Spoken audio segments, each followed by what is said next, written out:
Hello, and welcome back. It's like 12 a.m. in the morning, and I thought, what better time to film a video? So here is, how I got 11 A's during my IGCSEs, or the International GCSEs.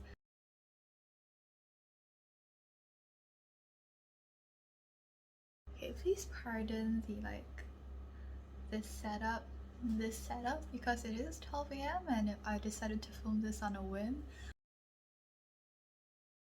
Okay, so first kind of study method to get those A's is to use these 3 notes.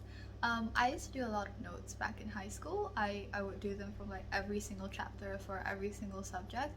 That took a lot of time, and to be honest, it wasn't really that useful because I never really referred to my notes later on. So you could get these sticky notes, summarize each subtopic into one, or if it's a really long subtopic, summarize it into two pieces of sticky notes, and then paste them on your textbook. So if you are running out of time to revise for your exams, it would be really great to just look through those summarized notes on your sticky notes, and yeah, it will be much more effective. That was what I found. I know it's a bit daunting to have to ask your teachers like questions that you're unsure about, but again, your teachers are quite literally being paid to answer your questions. So don't let your parents' tax money go to waste. Don't let your tuition money go to waste. Ask your teachers any questions that you might have. But if you really are afraid or you're like anxious about asking your teachers, instead ask your peers. There would be that one kid in class that knows like everything about the subject, so go ask them. They'll be happy to share their knowledge and like establish dominance over the class or something. Method number 3 is to watch videos. So in the case where your teachers or your peers are not able to answer your questions, you can go online, search for like resources such as YouTube videos. I really liked watching crash course videos when I was in high school. Though the syllabus the crash course covers is harder than what is covered in IGCSEs, but it was fine. It really clarified a lot of my doubts, and it was a good way to do my revision. Get a blank piece of paper, something like this, and just write down everything you know about a single chapter in maybe 5-10 minutes. And afterwards, when you're done, look back to your notes or your textbook and find out what information you've missed. Write it down in a different color, and then you'll know, okay, these are the areas where I'm not too familiar with, and these are the areas where I should be working on more. So it gives you a very accurate picture of what you are good at and what you need to work on more. Method number 5 would be my favorite method by far, is to do active recall. So there are a lot of ways you can do active recall. One way I did it in high school was to have this whole big like Google Excel sheet. Google Sheets, yes, Google Sheets sheet, whatever. And in one column I would have the questions. I would usually do this for more information heavy classes, so biology and the humanities. So in one column I would have questions. Define an animal cell, and then in the next column I would have the answers, which would be put in white. So the answer would be, an animal cell is the smallest structural unit of any living of a living animal. I'm not sure if that's even right, but you get my point. When you look through the questions column, you can also have like a paper or your Google Docs lined up where you type out or write out the answers. And after, when you're done, go through the answer column and mark it whether or not you're correct or not. So that was one way I did it in high school. Another more effective kind of way that I found was to use this app called Anki. So as you can see here, this is what Anki looks like. This is my kind of dashboard homepage where I have all my flashcards over here. Now let's click on this. Study now. Here I have a question. Describe the issue of Palestine. Let's say I have my answer. The issue of Palestine has been a genocide committed by the Zionist movement in Israel. And then click show answer. If my answer is correct as the back of as this answer, I would click easy, and this card would come back again in 4 days. But if let's say I got it wrong, I would probably click again, which makes the card come back in 1 minute.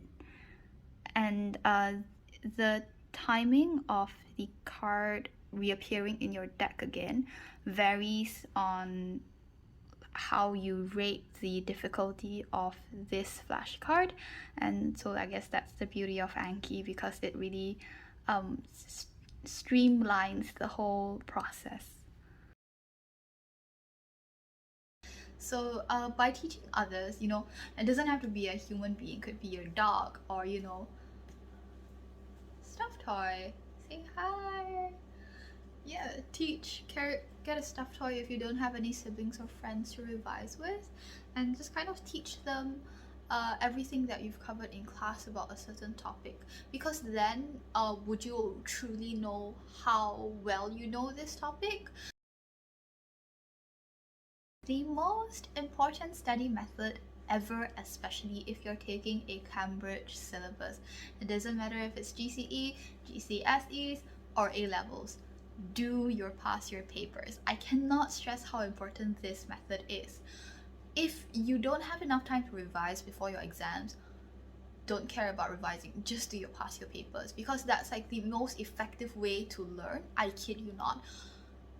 Okay, when you do your past year papers, you will encounter questions that Cambridge sets. And these questions, there are several, maybe 10-ish questions that are repeated over the years. So no matter what year, no matter what set you take, there will be about 10 questions that are very similar across each year. So that's for multiple choice questions, that's about like 10 out of 40 that you can guarantee to get right. That's a lot of marks. And when you do pass your papers, you familiarize yourself with the way that Cambridge asks questions, and so it better prepares you to answer. Because my problem in high school was that I knew the material, I knew the topic well, but I could never score well in exams because I didn't know what the main point was. I didn't know like what point was gonna get me my marks. So after doing my papers, I realized that okay, for a question that is maybe 2 or 3 marks, these are the main points. These are the points that will score me those marks. So I won't have to write too much and I can score 3 marks.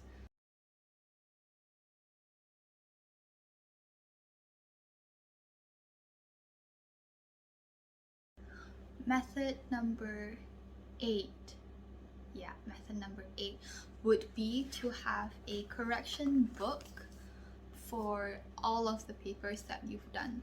So what I did after I finished the paper, I would go back on look at the questions that I got wrong and then analyze what did I get wrong. Was it a careless mistake, or was it because I really didn't know what the correct answer was? So I had this correction book, and I would use it for subjects like math. So this was for my A-level maths. So I would go through, like, let's say a math paper and find out everything I did wrong. So at the top here would be the answer that I wrote, the one that was incorrect. And then I would write the correct working. Oh no, this is not a good example. Okay, I would copy the answer that I wrote, the wrong one up here, and then the correct working down here, and then there will be like a column over here to analyze why did I get it wrong. I didn't fill it in, but there's like marks for like how important this is, or like the difficulty level, I believe. Yeah. I used this correction book method for maths and accounting, which are and statistics, which are number based, because I'm not too good with number based things. And I really saw the improvement after I started using this method, because then I had like a medium where all of my errors have been recorded. So every time before I go into an exam, I'm not going to be revising, because I know that I know the material.